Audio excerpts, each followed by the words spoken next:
सुन्दरकाण्डं द्विषष्टितमः सर्गः 25வது श्लोकम् अद दृष्ट्वा दधिमुखं कृत्तं वानरपुङ्गवाः अभियधावन्दवेगेन हनुमत्प्रमुखास्तथा तं सवृक्षं महाबाहुम् आबदन्तं महाबलम् आर्यकं प्राहरद्दत्र बाहुभ्यां कुपिते अङ्गतः मधान्दश्चन वेदैन मार्यगोयम् अभेदिशक अदैनं निष्पिबे बेशाशो वेगवद्वशुधातले स भग्नबाहुर्भुजो विक्वलशोणितोक्षितः मुमोघसकसा वीरो मुहूर्तं कविकुञ्जरक स समास्वस्य सकसा संकृतो राजमातुलक वानरान् वारयामास दण्डेन मदमोगितान् स कथञ्चित् विभुस्तस्तैः वानरैः वानरर्षभः उवाचैकान्तमाश्रित्य भृत्यान् स्वान् समुपागतान् एते तिष्ठन्तु गच्छामो भर्तानो यत्र वानरः सुग्रीवो विपुलग्रीवः सकरामेण तिष्ठति सर्वं चैवाङ्गदे दोषं श्रावयिष्यामि पार्थिवे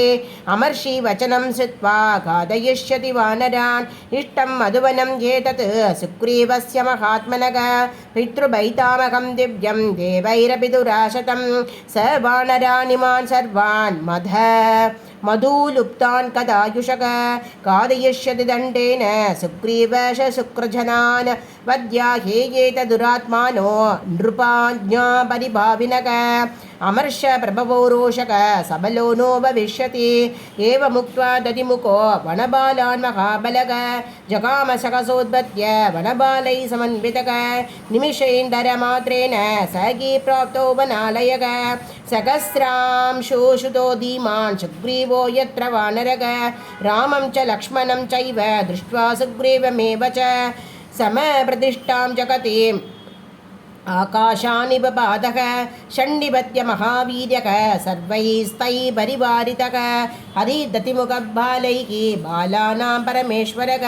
स दीनवदनो भूत्वा कृत्वा सरसिजाञ्जलिं सुग्रीवस्य शुभमूर्त्ना शरणो प्रत्यपीडयत्। इत्यासे श्रीमद् रामायणे वाल्मीकिये आदिकाव्ये सुन्दरकाण्डे द्विषष्टितमः सर्गः। श्रीहरये नमः श्रीहरये नमः श्रीहरये नमः। जानकीकान्तस्मरणं जय जय राम राम। आञ्जनेयमूर्ति की जय।